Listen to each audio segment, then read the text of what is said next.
সুপ্রভাত বন্ধুরা, welcome back to my channel Aritri ব্লগের আরও একটি নতুন ভিডিওতে তোমাদের অনেক স্বাগত আর ভালোবাসা।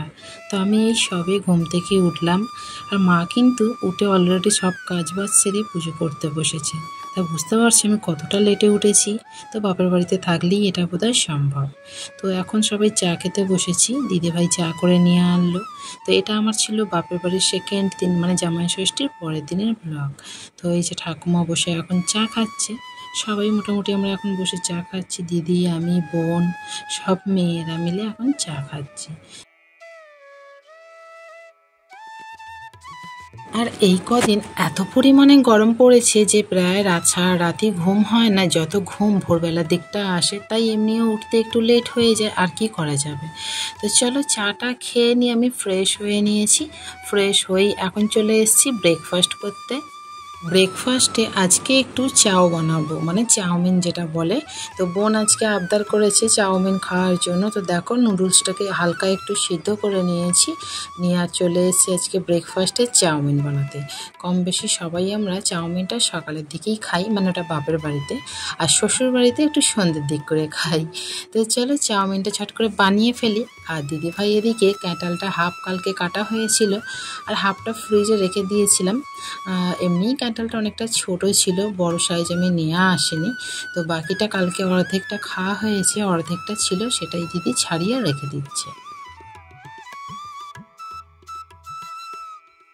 এই সাইডে চাউটা আমার একদমই কমপ্লিট হয়ে গেছে। চাউমিনটা অন্য কিছু দিইনি, আলু, পেঁয়াজ আর ডিম, তাই একটু চাউমিন মশলা না দিলেই নয়, মানে ভালো লাগবে না।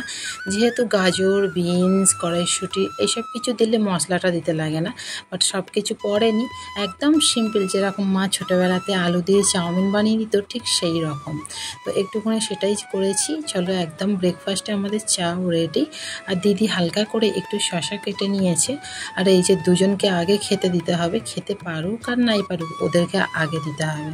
তো এদিকে বাবাও চলে এসছে। তো চলো এবার সবাই মিলে একসাথে টিফিনটা সেরে নিই।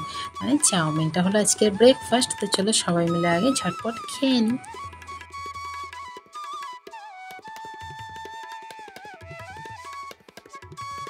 আর সত্যি কথা বলতে আমার কিন্তু দোকানের থেকে ওই ঘরে আলু তৈরি চাউমিনটা না বেশ ভালো লাগে। মা আগে করে খাওয়াতো, এখন নিজেরাই করে খাই।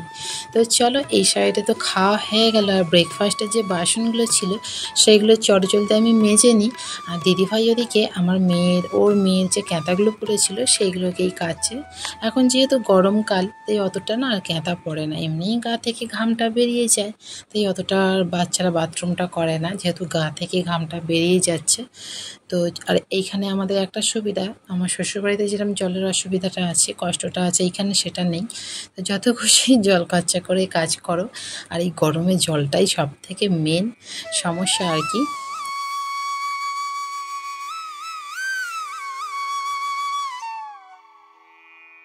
মেয়েটা এখন ওর দিদির সাথে খেলছে, আর মা অলরেডি বেরিয়ে গেছে দোকান সাইডে।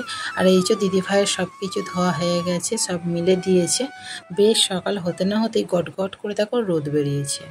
আর বাবা এই যে নিয়ে এসছে একটু পুঁইশাক আর কুমড়ো। কালকে জামাই ষষ্ঠী ইলিশ মাছের মাথা, তেল রয়ে গেছে, তো সেটা দিয়ে আজকে পুঁইশাকের চচ্চড়ি করব।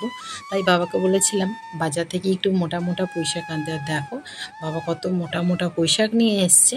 আর আমার না সব শাকের তুলনায় পুঁই শাকের চচ্চড়িটা খেতে খুব সুন্দর লাগে। আমার বোধহয় নয়, সবারই হয়তো হবে। তো প্রথমে বেশ সব কটা পাতাকে ছাড়িয়ে নিয়েছি, নিয়ে এবার ডাঁটিটা ঝটঝট করে কাটতে সুবিধা হবে। আর তোমরা যদি পুঁই শাকের ছালটা ছাড়িয়ে নিতে পারো তো আরও ভালো, যে গ্যাস মতন হয়, তাহলে গ্যাসটা কিন্তু শুনেছি ছালটা ছাড়িয়ে নিলে আর হবে না। তো চলো আমি শাকটা কেটে অলরেডি সিদ্ধ বসিয়ে দিয়েছি, আর এক সাইডে ভাত বসিয়ে দিয়েছি। মা এখনও দোকান থেকে আসেনি, আর দিদিভাই এখন মেয়েটাকে পড়াচ্ছে, তাই ভাতটা আমি বসিয়ে দিলাম। তারপরে এসে বাকি রান্নাটা ওরা দুজনেই করবে। আর এই সাইডে বাবা নিয়ে এসেছিলো একটু মাছের ডিম আর একটু কাটাপোনা মাছ, আর এটা ছিল কালকেকার মাছের মাথা, যেটা বললাম তোমাদের একটু রয়ে গেছে। আর বাকি আমি কুমড়ো, বেগুন, আলু আর মাছের ঝোলের আনাজ, আমার মেয়ের স্যুপ, বাকি শাক সব কেটে নিয়েছি। প্রায় পুঁই শাকটা সিদ্ধ হয়ে এসছে। দিদি এবার মাছটা ভালো করে ভেজে নেবে।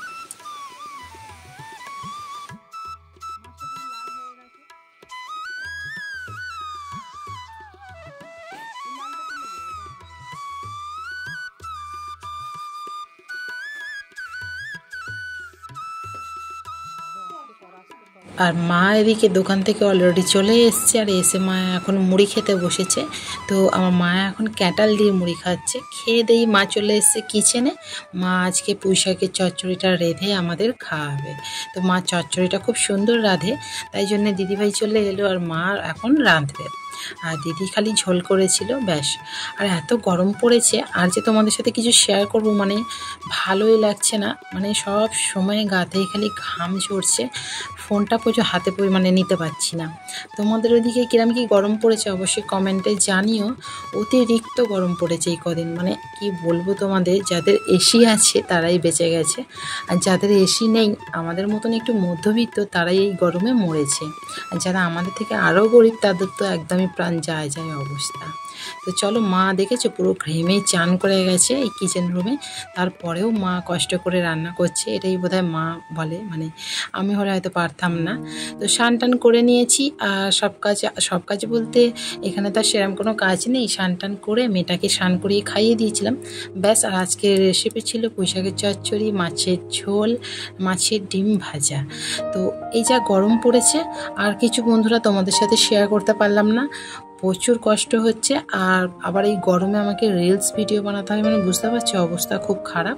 তো চলো ঝট জলদি খেয়ে নিচ্ছি, খেয়ে মেয়েটাকে আর একবার খাইয়ে দেবো, দিয়ে ওকে ঘুম পাড়িয়ে রিলস ভিডিওর জন্য তৈরি হব।